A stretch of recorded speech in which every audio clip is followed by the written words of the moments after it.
Good morning, everybody. My name is Justin McGuirk. I'm the Chief Curator of the Design Museum, and I'd like to welcome you to what is, in fact, the Design Museum's first ever online press conference. So cross your fingers that all the technology will keep up with us. It's going well so far.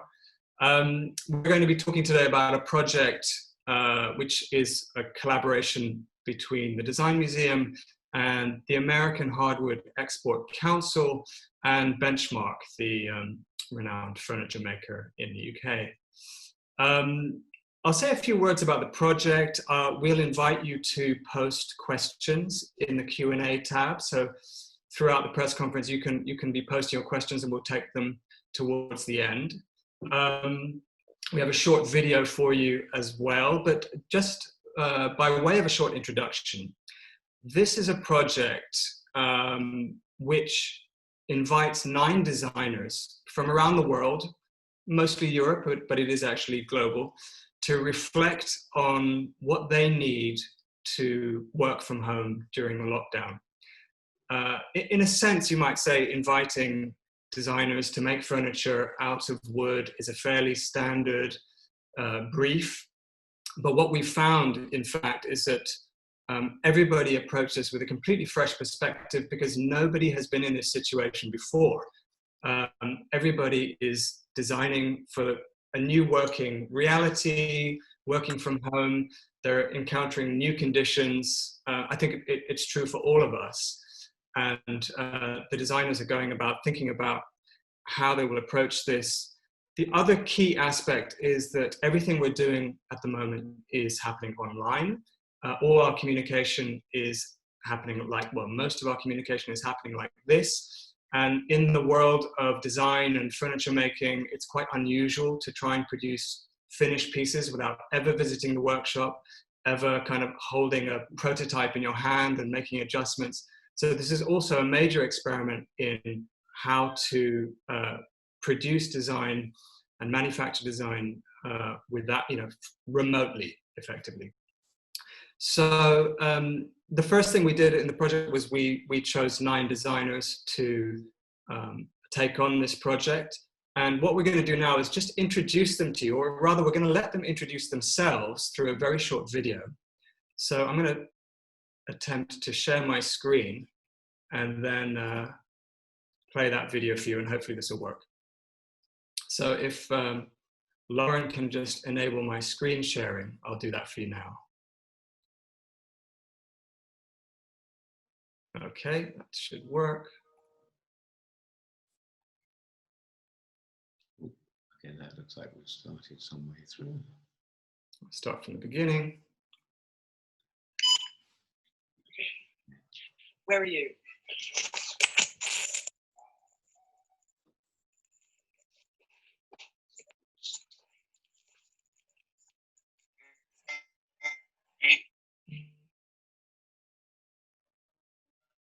My name is Sebastian Herkner. I'm based in Offenbach, which is a smaller city next to Frankfurt in Germany. My name is Maria Bohm. I am currently located in Copenhagen, Denmark. My name is Maria Jedlińska-Domczewska. I'm an industrial and product designer based in Warsaw, Poland. Hi, my name is Ini Archibald, currently based in Neuchâtel, Switzerland. So my name is Jaime Hayon, and I'm an artist and a designer that lives in Valencia in Spain. I'm Alexander Groves. I'm part of Studio Swine and we're currently based in Tokyo, Japan. My name is Sabine Marcellus. I'm based in Rotterdam, the Netherlands. Hi, my name's Thomas Heatherwick, currently based in King's Cross, where I live, which is not far from where my studio is. I'm Chiara Di Pinto, and my name is Arianna Legliamami, and we are Studio Pepe. We are based in Milano, Italy. We wanted to see the pandemic as a chance to rethink our work and our way of working together. I thought it was quite interesting to ask a group of designers to answer the same brief. How will the other designers solve this issue and how does it reflect their situation? It's a very, very, very exciting theme. I liked it immediately. being in lockdown in the center of Tokyo, surrounded by so much concrete, we find that having materials such as wood around can really give us a connection to nature. For the project, I'm more interested in certain ideas and aspects of the home and how to create objects or furniture that are in between architecture and furniture. And I think it will be based around the curve. We are thinking really about a table. You can work on it, but you can also eat on it. So it's really the center of life. You can expect to see a piece of furniture that somehow has the capacity to transport you to another place, whether that's in your mind or spiritually go on a journey. Working with benchmark is super nice. The pros at working with wood, and then hopefully create a piece that definitely has an element of surprise in it. It feels that there is a tool missing in the context of spending many hours suddenly sitting and in a video conferencing moment. Do they actually have what they really, really need around them? With wood, we're going back to basics. Even though I know it for so many years because I work with it, it's like restarting from it to make something new, different, that challenged me. It has been reassuring like that my foundation can never be taken away from me. I still create. That's what I do. Thank you very much. That was brilliant.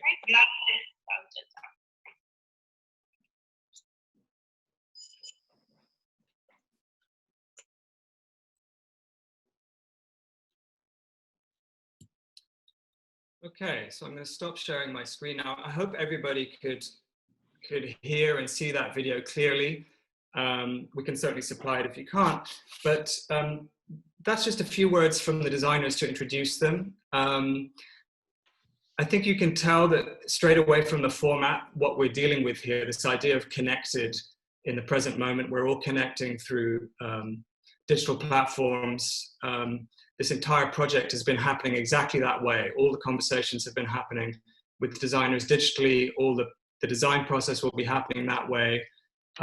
You can tell they're also all grappling with the brief, which is we've invited them to design a piece of furniture, a working table for themselves, and a seat as well that meets their needs for the new working environment that they've encountered. And you can tell from what Thomas was saying that what's interesting about this is that, in fact, we're all being overexposed to our homes. We're spending more time in our homes than we ever have. We're trying to do everything there. We're trying to do our work, our childcare, our homeschooling, our play. Everything's happening in the same place. So they're all designing with a completely new perspective, and they're using completely new methods. I mean, they're probably used to a fair amount of this in their life anyway, but to produce a piece of furniture without, the physical contact is pretty rare. So they're going to have to really trust in Sean and Benchmark and his craftsmen, and we're going to talk about that in a second. What I will do is I'll ask Sean from Benchmark, Sean Sutcliffe, and David Venables from the American Hardwood Export Council a few questions just to get the conversation going, and then we'll take your questions afterwards. I think that maybe if you could start, David, and just tell us about the origins of this project and how you responded to the current crisis, really, in terms of shaping the brief. Yes, good morning. Thanks, Justin. Morning, everyone. I was trying to think what exactly the other day, what the starting point was, but I think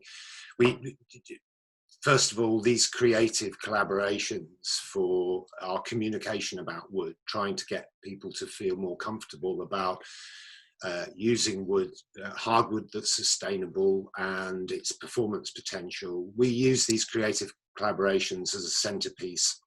And we've been doing that for many years now, quite often linked with festival platforms. And we had a very busy beginning of the year showing a previous project at IMM Cologne, and then we were very involved in the Madrid Design Festival, and then suddenly everything started to shut down. And my last visit to London, I'm now based in the Welsh border at home, but my last visit to London in mid-March, we were beginning to look at how we could keep that creative communication program going. And these collaborations, I suppose, in a way, over the last few years have defined us as a communication organization for Wood. And we were asking the question, how do we run an effective program without them? You know, Venice and so many other events were being postponed and cancelled.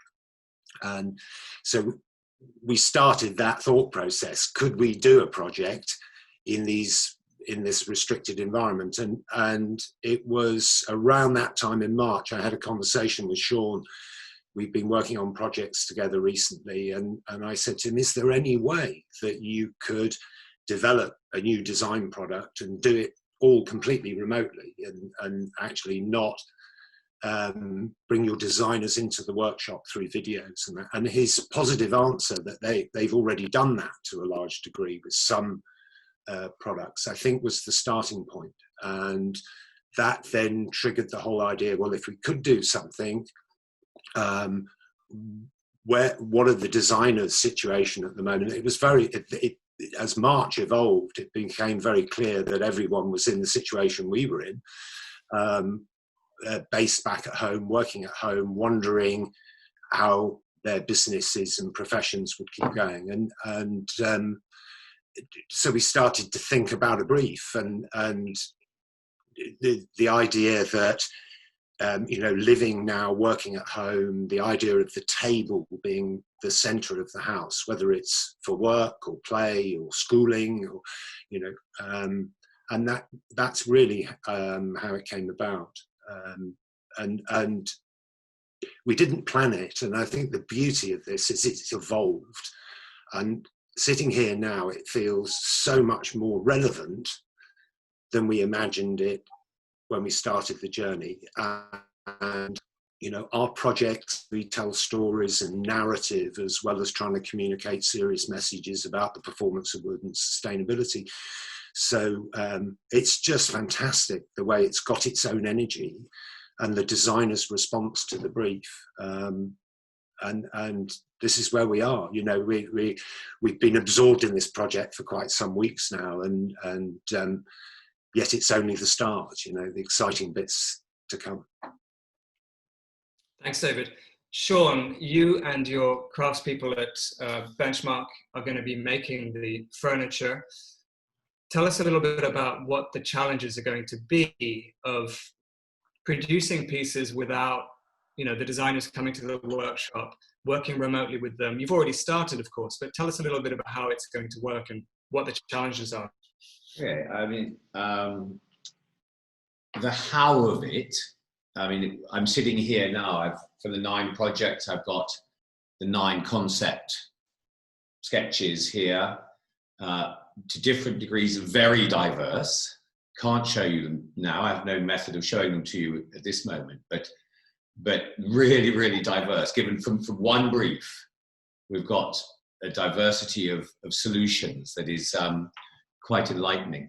So from that, we're now in the workshop making sort of detailed samples. So we had a meeting this morning to decide, you know, which samples we're going to make for each one. Each design, I suppose, has critical areas. And we will make those samples. We'll also make, at a fairly early stage, probably some crude one-to-one mock-ups, what I call hammer and nail mock-ups, just to test proportion. And that sort of stuff we can convey reasonably well. The real challenge comes when we get to the more sort of haptic, the touching thing.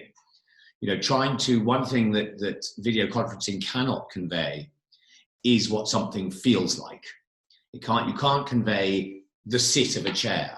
You can't convey the touch of a texture, whether it's an applied texture or, you know, where we're trying to enhance the texture of the wood in some way.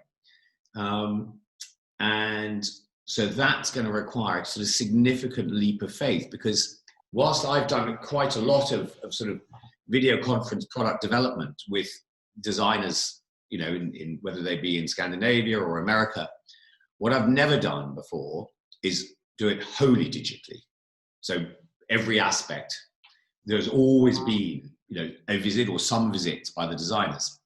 and it's going to be really challenging for me to convey the bits that video cannot convey, and also for the designers to make that leap of faith to believe me.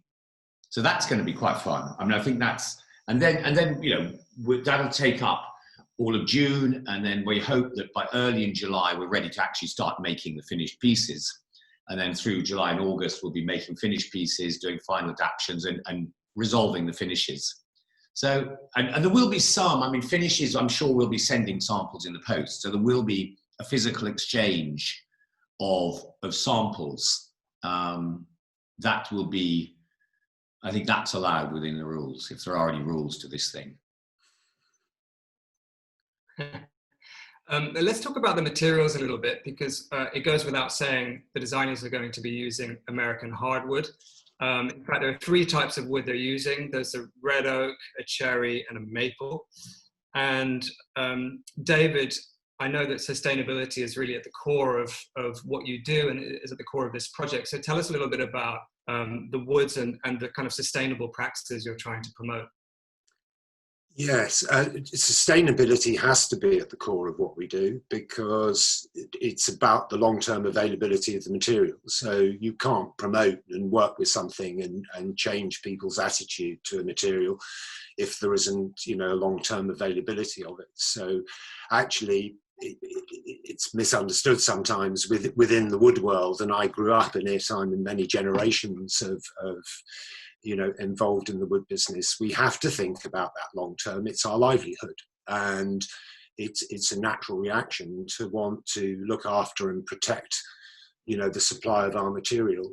And with so much concern about global deforestation over recent decades, you know, quite rightly, some of the rub-off has been a concern about using hardwood as a material in product design or architecture. So our platforms, yes, of course, we're supported and funded by the American hardwood industry, and also through programs through the US government to do this. And this resource is a growing one. It's grown, it's reforested, actually. It's an extraordinary example of nature reforesting on a massive scale since you know, the late 19th century. Over the last 100 years, this forest has grown back, but we can't order in advance which timbers or types of timber that we want. You know, nature regenerates through all those natural processes of fire and pest, and in different regions, some species are more prolific than others, because this is a very diverse mixed hardwood forest, mostly in the eastern United States. And we've always been challenged, particularly in Europe, and it's become more and more relevant as our choice and the number of species that we use and our concerns about hardwood. We've actually reduced the palette.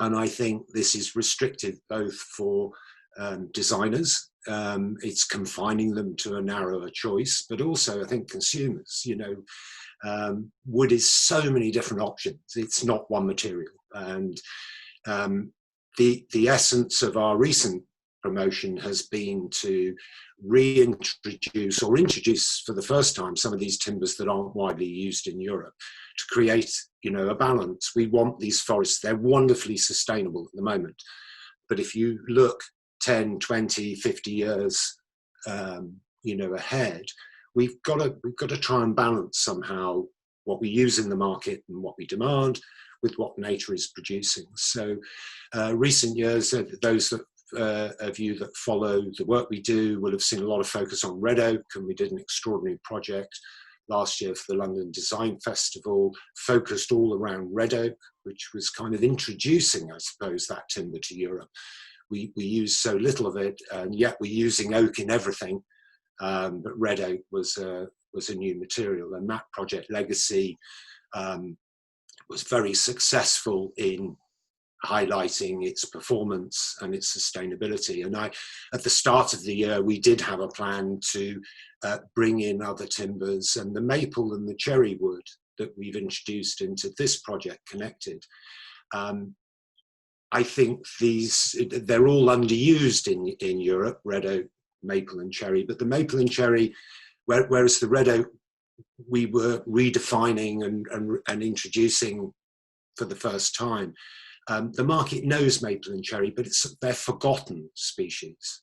And I think that's important. So we want to reintroduce them and say, hey, look, you've got these fantastic furniture timbers, timbers you can make products with that have their own performance attributes. But it all comes back to collectively, and we have a lot of data. I mean, we're very lucky in North America to have this extraordinary sort of 70, 80 years history of collecting data about sustainability. And we visualize it with maps on our website, so designers and manufacturers can actually go and have a look and see where cherry grows and how much it's growing each year and that kind of thing. So collectively, these three species are 40% of all that standing timber. That vast resource, billions of cubic meters of standing timber. And if those three timbers are used in such a small way in Europe, and to some extent elsewhere, then that's going to affect the long-term sustainability. And if we only focus on one or two species, so there is a responsibility, and we feel that is our role to, alert the market to that, and the response from the designers to that issue, as well as the brief and the excitement of the project, has been really, really positive. We're thrilled to see that message is something that they share and understand. So that's why the timber mix. Thanks, David. I think it would be true to say that one of the interesting outcomes of this for you and for Sean is to get these designers to really test these materials and put them through their paces. So maybe it's worth a few words about how we chose the designers that you're collaborating with. And from my side, because it was really a collaborative selection, I think, we were looking for people who obviously were experienced furniture designers, some people who had used wood extensively, others who would bring a completely fresh perspective, some who are more storytellers perhaps, or material investigators. And maybe, Sean, you could say a few words about how we chose the designers and what you found so far about what they're bringing to it. Okay, as I said earlier, it's really diverse, and I think we did want there to be diversity. We wanted to be diversity across Europe, and there wanted to be some diversity of age, experience, familiarity with the material to get some new perspectives and some people who are more used to working wood. What I've been utterly charmed by is some of the kind of creative process that's come out of people looking really closely and looking intensely at what they do require in terms of performance from this piece of furniture that's going to sit in their home.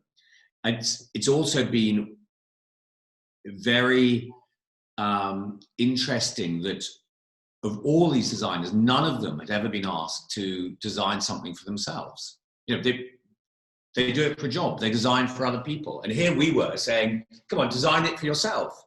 So to some extent, it was like sort of kids in a sweet shop with the excitement of it. And we've actually had a really kind of fast and a pretty clear response. There are some emerging patterns. There are some distinct things that people have missed. And there's some distinct, I won't use the word trends, but there are some lines of thought that are repeating, but the solutions are not repeating. I mean, there's no relationship in any sense between them other than the commonality of the three species of wood and the fact that they are all made of wood. So I think I'm loving the fact that we are getting this sort of this window into their world. I mean, one of the things that this Zoom presence does for us is I now see into people's homes. Dave, I've known you for 20 years. I've never seen in your house before, Just I know what your house looks like, your vinyl collection. And in some respect, with these 9 designers, we're getting a very personal message from them. You know, we're seeing into their homes, but we're more than that. We're understanding what they've missed in their homes. I mean, I was very interested with Thomas because he's just built himself a new house. Went to it many times during the construction of it, and I've been there for his birthday party. And you know, he's just before his lockdown. There was a birthday party there, but he never planned to work there. So he's kind of left. He's left with this gaping hole in this brand new house of where do I work? He's working in his bedroom. He's working in a little corner of his bedroom.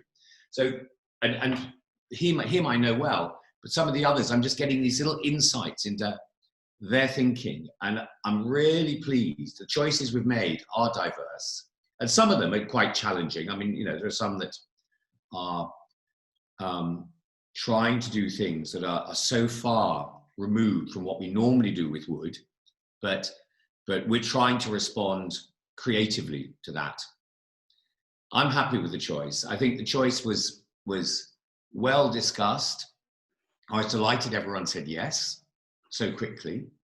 And I'm delighted by the kind of spread in terms of geography, in terms of gender, in terms of age. You know, it's really an exciting mix, I think. I'm enjoying working with it. I think, Justin, if you, I mean, obviously it was a collective process to choose, and we're excited because we're working with 9 designers we haven't worked with before. So that not necessarily set out to do that, but I'm pleased that that's worked. And the other thing that this current situation has created for us, and this remote working means that we can work collectively in one project with designers in 9 countries. That's a first for us as well. So we really are connecting Europe here and also making a link to Japan, which we weren't expecting initially. But you know, we're delighted that Studio Swine are able to be involved, albeit from a little bit further away. But these projects, I think it's a different kind of brief. There is more flexibility.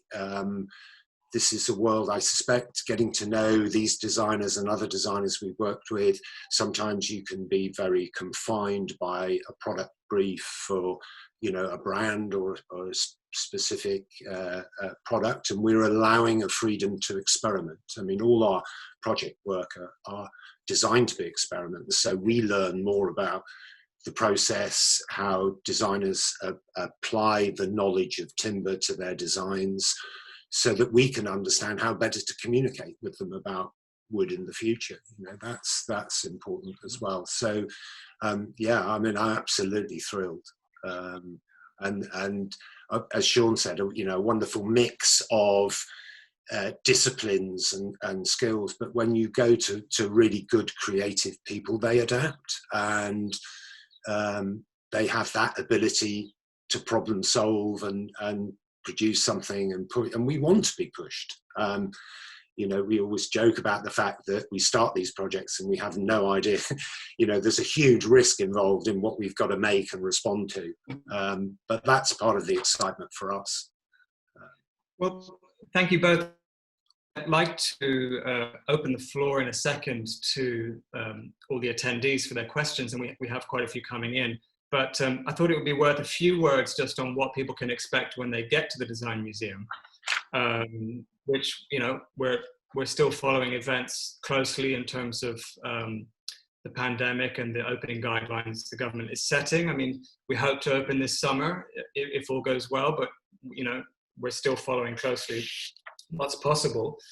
But we hope to stage this display in September, all being well, and we plan to stage it in the atrium of the Design Museum, so it's a big space, but we would lay the pieces out in the atrium. We thought hard about how we embody that idea of connected, and in the end, these are not just tables to be looked at, you know, or tables and chairs just to be looked at. we want people to sit there, experience the working environment that the designer has created for themselves. Inevitably, that means screens. This whole project is also about screens. So every table will have a screen laid on it in some form.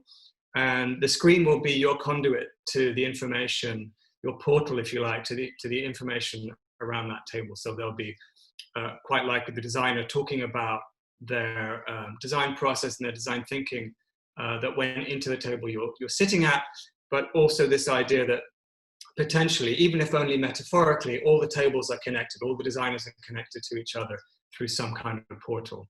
So that gives you a kind of a vague taste of what it would be like when you get to the museum.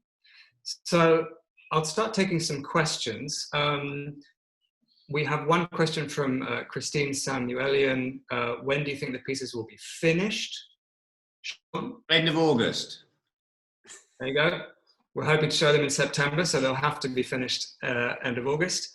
What will happen from the same person? What will happen to the pieces of furniture after they've been at the Design Museum? They're going to the designers. Well, I mean, unless they travel for further shows, I mean, they will end up at the individual designers' homes.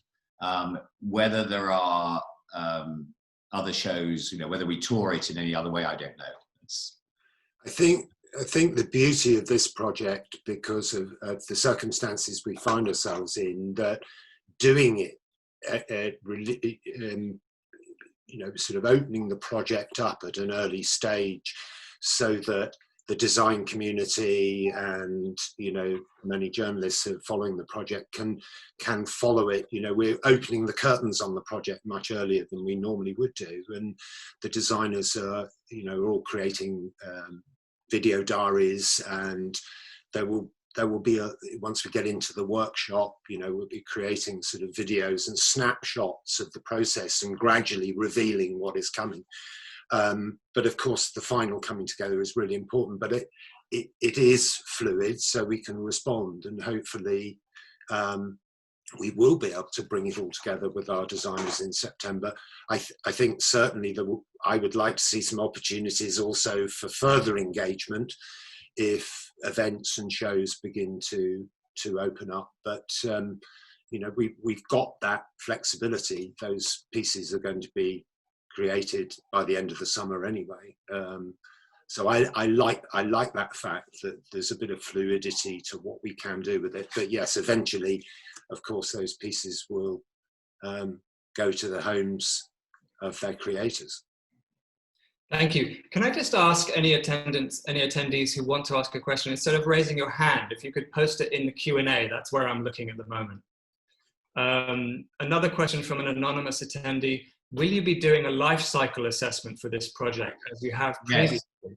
Yes, we will. And that's actually an important part of the journey for us, because we have been doing it for some while now, and we have EPDs on some of our own products anyway. But yes, it's definitely, we will be recording the data, we'll be working with AHEC, and they will model the environmental impact assessment. It's an important part of what we do.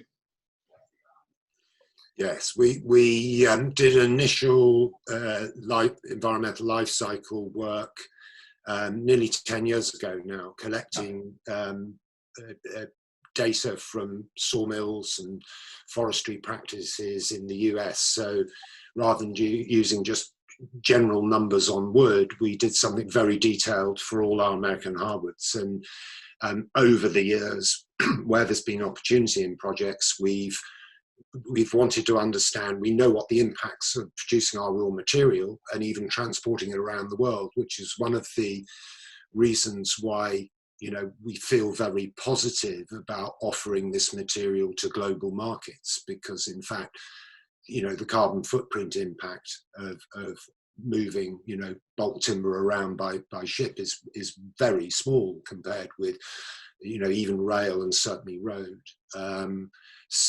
But we're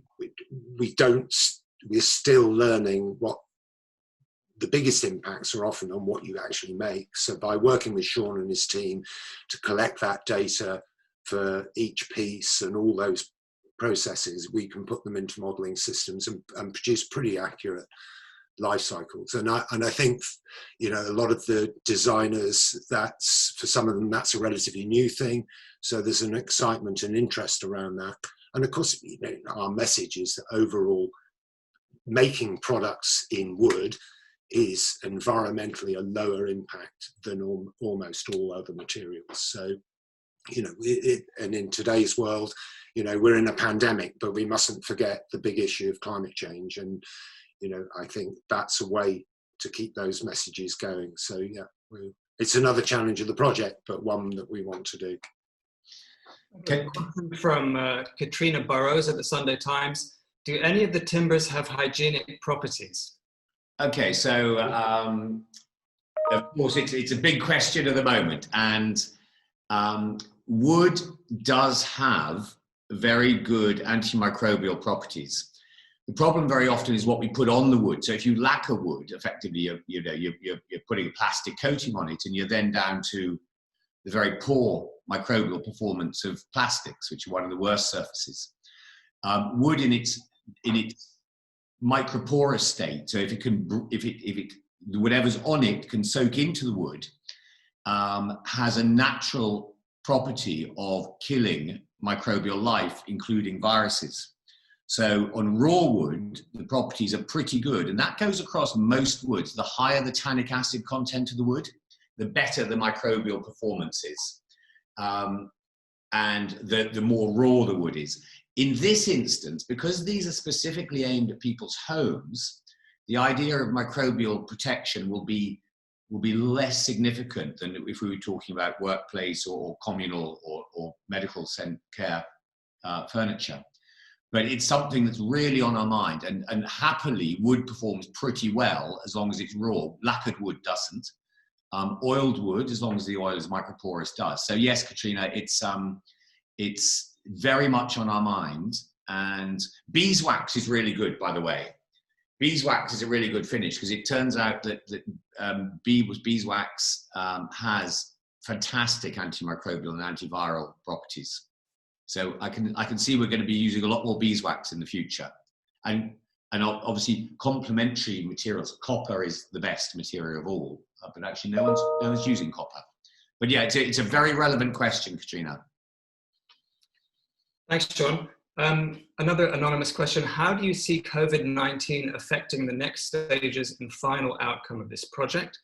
I mean, maybe I can answer that and just say, well, you know, all being well, we have a roadmap for opening the museum sometime in the summer, but we're not committing to that until we know everything's, you know, safe. But I mean, the whole project is set up to resist this situation, isn't it? So we don't see it. It all depends on when the museum can open. Otherwise, the project will run as it was set up to run, which is digitally. When will we get an idea of what the designers will be creating for this project? I think the grand unveiling will be at the museum. So I'm not sure we're going to be. Oh, come on! There's going to be a few sneak previews. But someone can correct me if I'm wrong. Surely. I mean, I think if we as it goes along, are we not going to reveal some little snippets and post them of what's going on in the workshop? Yeah, no, I think we will, definitely. I mean, I think okay, well, the finished pieces clearly not. The finished pieces won't get revealed until the Design Museum. But I think there'll be something to follow in through the workshop, and the videos we'll post from the workshop. You're quite right. I meant the finished pieces, but you're absolutely right. I suppose the question is about sneak previews, and in fact, all of the designers are producing video diaries of the process, and some of that will certainly be revealed. Some of that process will be revealed before the pieces are shown, for sure.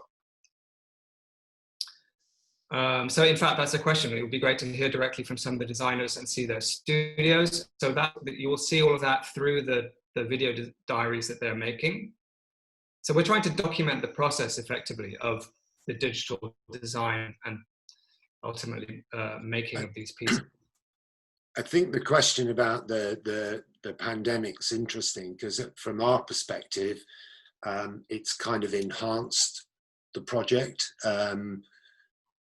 This is quite an ambitious project, you know, with 9 projects in one, and we have got to this stage quicker than ever before.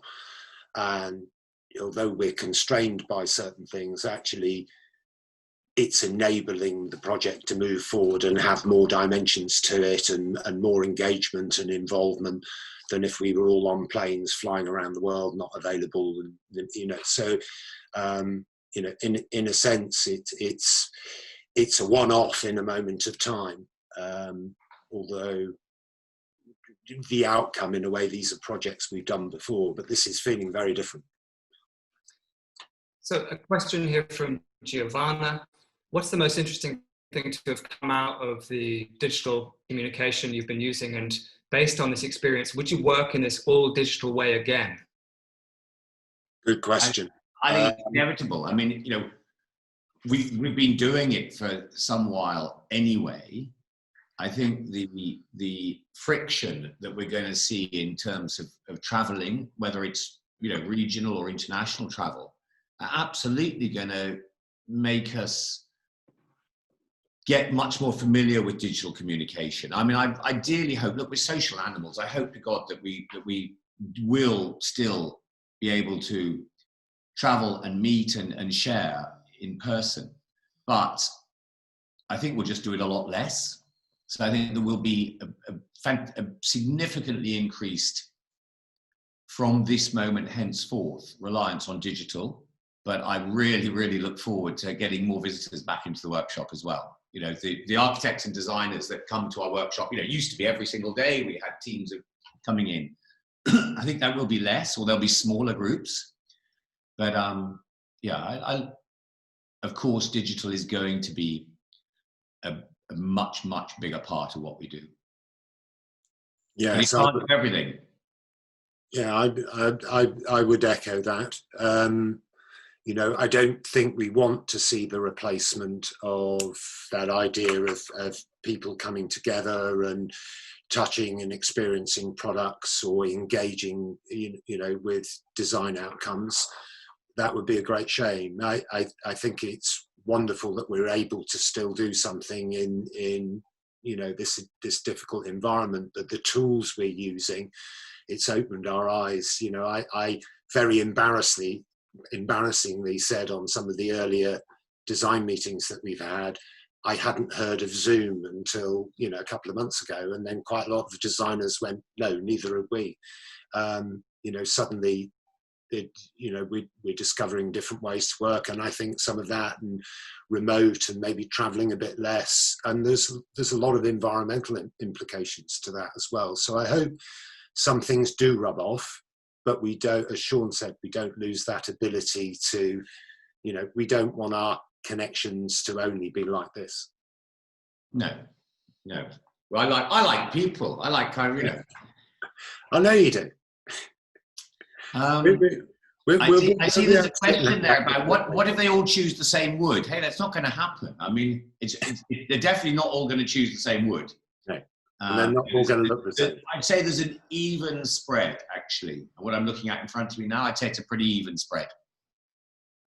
There's a question about new demand for home office furniture out of wood. Is that happening?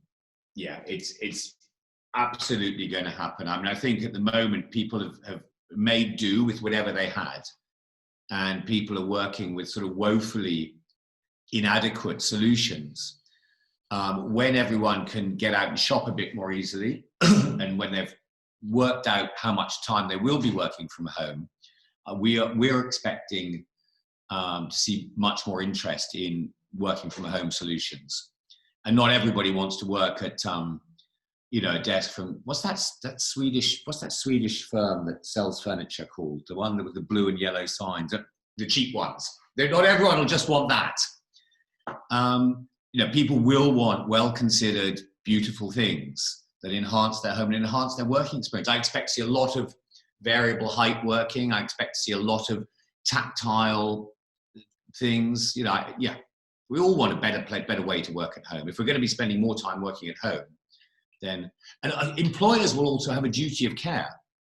employers, if they're asking people to work from home, there will be a duty of care to provide for their employees suitable working, whether that's by way of subsidizing their own choices, or whether it's, I mean, I'm already working with some firms who are developing products that they're going to give to all their employees at home to work at. So yeah, for sure is the answer. And I think it's going to be, there's a process, a complete rethink about the office going on as well, I suspect, for many organizations and companies. You know, that's a huge overhead for many businesses.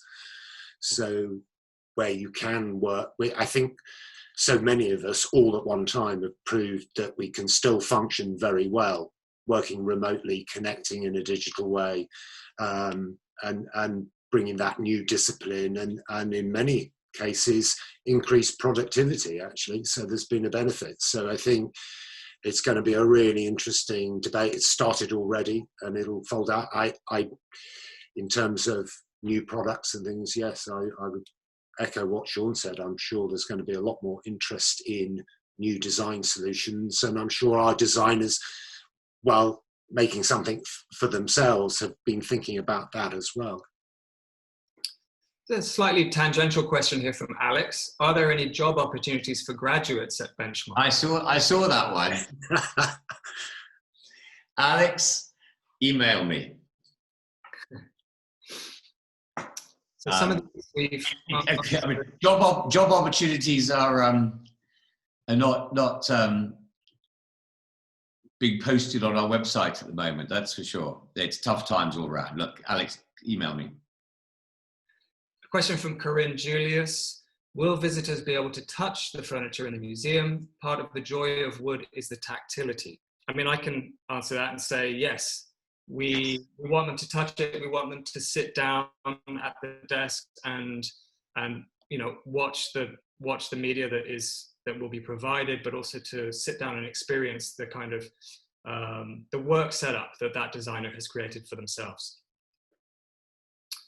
Another question. Good. I'm pleased to hear that, because I think that's everything we do. Having some public engagement is really important for us. And I think it'd be a great shame if that part of it couldn't happen. So, you know, that's good to hear. There's a question here from Pilar Marcos. Can a future commercial product come out of any of these pieces or come out of this project? It could. I think that I'm laughing because I'm looking. I have the advantage of looking here, and these are pretty personal responses. There are some amongst them that could become products, but on the whole, they really are responding to their own personal needs. Now, whether other people will share their view on what makes it the right piece of furniture to work at for them, I don't know. We have no plans to do it and no plans to not do it. There's an evasive answer. That's one. That'd be suitable of a politician. I suspect, I mean, you know, I'm not a designer involved in the making of things directly, but, you know, through the conversations that I've had with previous projects and this, I think there's bound to be elements of the designs or design process that will feed into new ideas and new products, because this is a relevant subject, as we've just been discussing. So quite often it might not be the total product as it is, because they are very much personal and to some degree, you know, one-off. But you know, we find there's always a follow-on with our projects and contact afterwards that you know, it starts that thought process of, you know, it could be the material that finds its way into, you know, a future product, or it could be an element, a design element. I mean, we have in the past had products that have been commercially realized, but it's not the intention. But I think it will certainly inform the debate about working with hardwood. There's no doubt. There's an anonymous question here about the percentage of other materials you're allowing the designers to use? Are they using other materials? Yes, absolutely. I mean, they are predominantly wood. Everyone's come back with predominantly wood, but I'm looking at, distinctly there are some metals in here. There are some plastics. There's some glass. There's all wood. All wood. Yeah, I mean, I'm going to say it's going to be 90% wood. But yes, there's no restriction on using other materials. I mean, interestingly, Studio Swine in Tokyo, they've actually introduced us to some materials that I'd never heard of before. But they're kind of quite materially experimental, and so I'm looking forward to introducing elements of other materials that are new to me. But yeah, 90% wood, I'd say. There was a question that interested me, which was the fact that there'll be much less human travel in this project. Is that to be considered in the environmental impact assessments of the finished pieces? And I actually don't know the answer to that. I don't know how the modelling works on that, but I'm going to suggest that it doesn't, because you don't normally, in environmental impact assessments, you don't count human labour. And you count the material travelling, the finished product travelling, all the material miles and the product miles.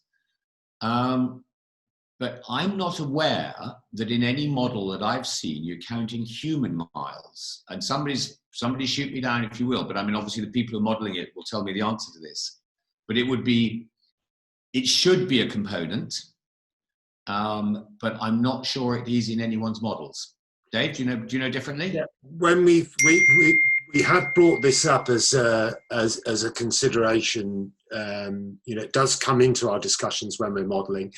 Normally, it's a very small impact. If there's one visit from a designer, if we're doing something where there's multiple flights and moving the furniture around or prototypes, then we do take that into account. And if we're making, a product in the UK, the timbers come from America, and then the final installation is in Milan or Madrid, or then all that transport is also taken into account. I think it could be quite interesting to see if we could model what impact it has if you take out a couple of flights and visits from each designer, which might have happened. It's a good question, and I think we do need to think a bit more. We've always kind of justified all our travel and movement because, we're promoting a natural material with low environmental impact, and we're, compared with other materials, it's part of our, we have a very much an environmental mandate in that sense. But even now we're beginning to think, well, we could seriously still do what we do and reduce our impact. It's not so much a question actually, but there's a lovely suggestion here from Kinga in Poland that an event called Arena Design would love to host this exhibition when it's finished at the Design Museum. I think I mean, that's lovely to hear, and it's certainly, that's something that we're open to. This is, once these pieces are assembled, they are potentially available to travel to other museums or other venues around Europe. I mean, I think we'd have to discuss it.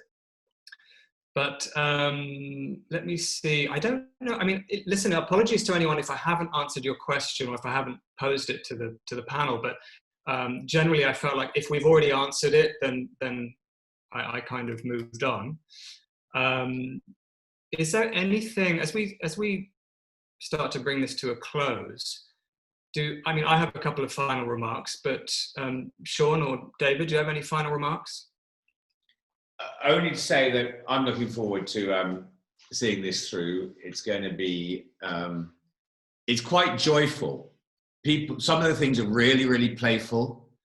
And because the designers are designing for themselves, I think there's a lot of personality being put into the pieces. And so it's going to be a really joyful process. And I hope that some of that joy will come through in the kind of communication during the development and making process, as well as I'm quite clear that the joy will shine out when people see it, touch it, interact with it.